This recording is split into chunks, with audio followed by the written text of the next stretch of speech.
Tout de suite.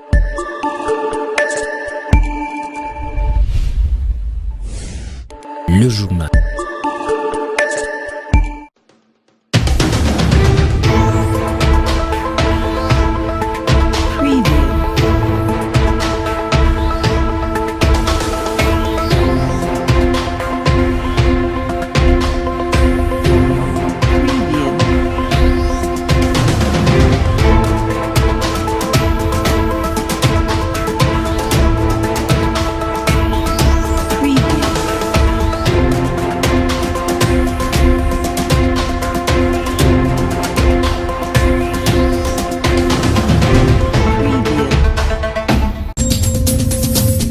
Deux accidents de circulation se sont produits ce mercredi 8 mai 2019. Ces accidents ont causé un mort et plusieurs dégâts matériels. L'excès de vitesse et les mauvais dépassements sont les causes majeures. Et la police nationale congolaise a procédé au déguerpissement des installations jugées érigées hors normes. Les victimes de cette opération se sont plaintes en dénonçant qu'elles n'ont pas été sensibilisées à ces sujets. Voilà tout pour les sommaires. Les détails, c'est dans ce journal. Merci de rester fidèle à la télévision Wango. Bienvenue à vous dans ce journal. Un accident de circulation s'est produit au niveau de Moussompo dans la matinée de ce mercredi 8 mai 2019. Un motocycliste a fini sa course dans un minibus. Les mauvais dépassements seraient la cause de cet accident. Suivez. Il s'agit d'un minibus qui est entré en collision avec une moto sur la route Likasi au niveau de Moussompo village. Tous deux roulaient à vive allure. Le motard provenait de Moussompo village vers Mwengeji, voulant dépasser un autre motard qui transportait les légumes. Ce dernier se retrouve face à face d'un bus IAS qui effectuait le même mouvement dans le sens opposé. Les sachant comment esquiver, ils ont terminé leur course l'un contre l'autre. Malheureusement, le motard a succombé sur place et le chauffeur a tenté de fuir pour être rattrapé au niveau de Kawama. Comme nous confirment ces témoins de l'événement,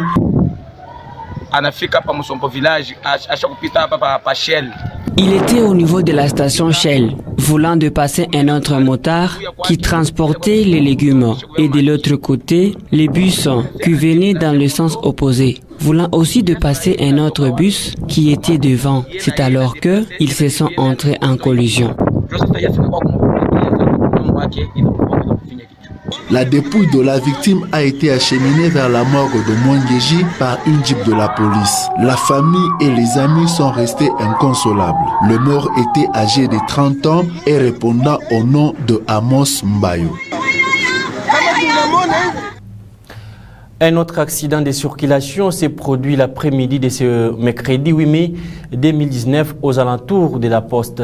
Le chauffeur d'un gros camion a fini sa course dans les étalages érigés devant les marchés dont aucune perte en vie humaine n'a été enregistrée, mais quelques dégâts matériels ont été observés. Ici à Kolwezi, aujourd'hui, les élèves finalistes de l'école secondaire ont fait ce qu'on appelle jury pratique. Et ces élèves sont optimistes quant aux résultats. Suivez. Ils sont là, nombreux, devant la salle, d'autres au couloir, certains sur la pelouse, en train de revoir leur matière. Quelques-uns étaient suffisamment préparés. C'est-à-dire, les enfants de 6e social ont un mois de stage.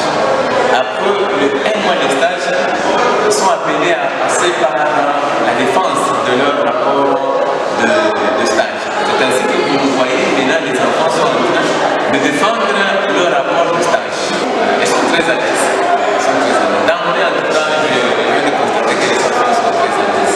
C'est un examen qui s'effectue sur toute l'étendue de la République démocratique du Congo, dans le but d'évaluer la connaissance acquise des élèves. Nous sommes vraiment préparés davantage parce que c'est un examen comme tous les autres examens et ça va se passer très bien. Ils espèrent avoir de bonnes notes lors des résultats. Le 8 mai de chaque année, le monde entier célèbre la journée de la Croix-Rouge et Croissant Rouge. À Kolwezi, cette journée n'est pas passée inaperçue. Une rencontre a été tenue à la place Tribune en commune de Manika. Parmi les personnalités qui ont rehaussé de leur présence, on a remarqué certaines autorités. Suivez. Ils étaient tous là, en uniforme, jeunes et vieux, motivés comme un seul homme. Ils sont des Croix-Rouges et Croissants-Rouges. Ces Congolais ont répondu massivement à cette rencontre qui avait son pesant d'or. Très ému par ce que je venais de voir comme expérience qui venait d'exhiber devant nous, mais beaucoup plus.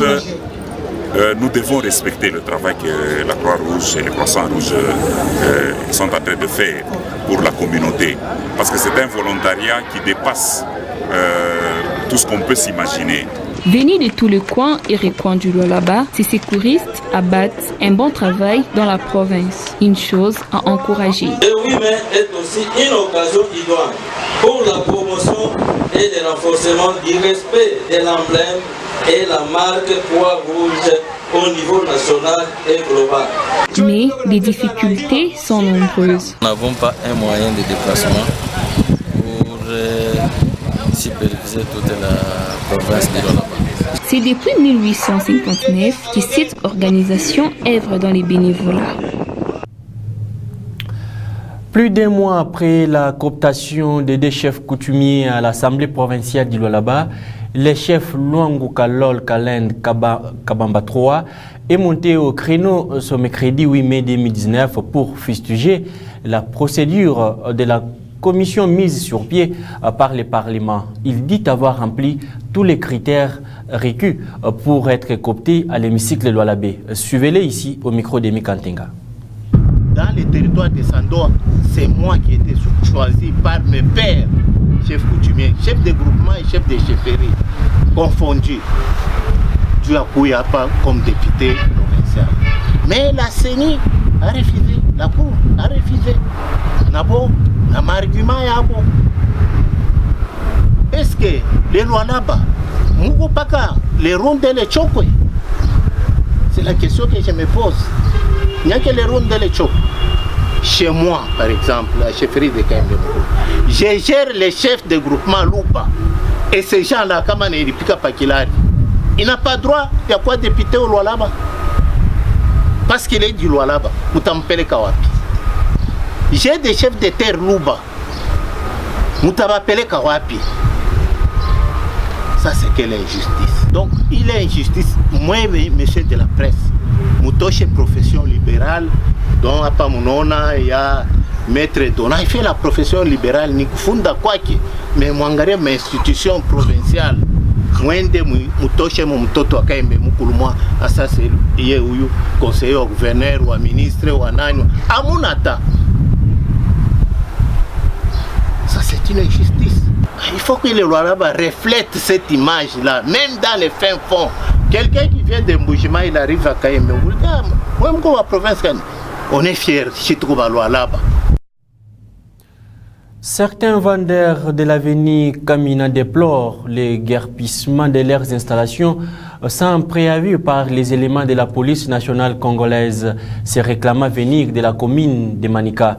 Ils souhaitent voir les autorités politico-administratives plaider leur cause. Suivez ces reportages. Léon Kisanga est détenteur d'un kiosque en diagonale de la chaîne Wangu. Il dit avoir vécu une situation étrange le matin de ce mercredi 8 mai 2019. Il explique. Les policiers sont venus.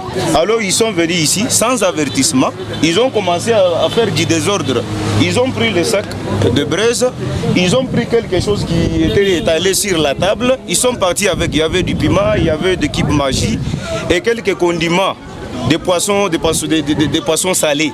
Ils sont partis avec ça. J'ai dit que mes chefs, mais il faut d'abord signaler les gens. S'il y a un problème, vous êtes venus, mais je ne sais pas ce qui se passe. C'est quoi au juste? Il n'est pas le seul à avoir subi ces traitements. Sa voisine enceinte également explique ce qu'elle a vécu. Des policiers qui passaient se sont arrêtés ici et ont commencé à déguerpir mes installations alors que j'étais à l'intérieur. Ils ont pris des machines et autres choses. J'ai enregistré des pertes et je ne sais pas comment payer. Ça ne se passe pas comme ça quand même. Touchés par ces actes, certains passagers n'ont pas caché leur mécontentement à notre micro.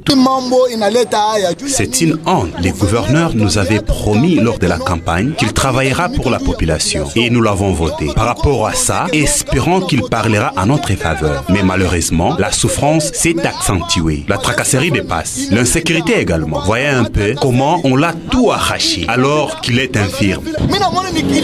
Toutes nos tentatives pour atteindre les bourgmestres de Manica et les autorités policières à ce sujet sont restées vaines. Entre-temps, ces vendeurs plaident pour qu'ils soient rétablis dans leurs droits. À peu près 250 cartons de boissons alcoolisées à forte dose ont été incinérés par la police nationale congolaise. Ces actes s'inscrivent dans le cadre des luttes contre le banditisme dans la ville de Kolwezi. Retour sur ce qui s'est réellement passé, c'est avec vous, Fiston Salomon. À peu près 250 cartons de boissons alcoolisées à forte dose, moins de 200 ml, ont été appréhendés par le service qui veille nuit et jour pour la sécurité des personnes et leurs biens. Ces boissons en provenance des pays limitrophes de la République démocratique du Congo constituent un danger pour la population, étant donné qu'elles sont fabriquées sans respect des normes en la matière, notamment la quantité et la qualité. La boisson alcoolique à forte dose détruit la santé. C'est pourquoi la loi ne tolère pas la consommation de cette boisson. Dans ce sens-là, chaque fois qu'on met la main sur les contrevenants, sur les infracteurs, on saisit les produits et on les incinère. Après les mots d'ordre, l'incinération a eu lieu à la périphérie de Kolwezi. Seule l'ASBL Congo Débit est autorisée à la fabrication de ces produits à 75 centilitres. Vous étiez nombreux à être avec le monde à suivre la télévision Wangu. Ce journal est complètement fini. Merci de nous avoir regardés.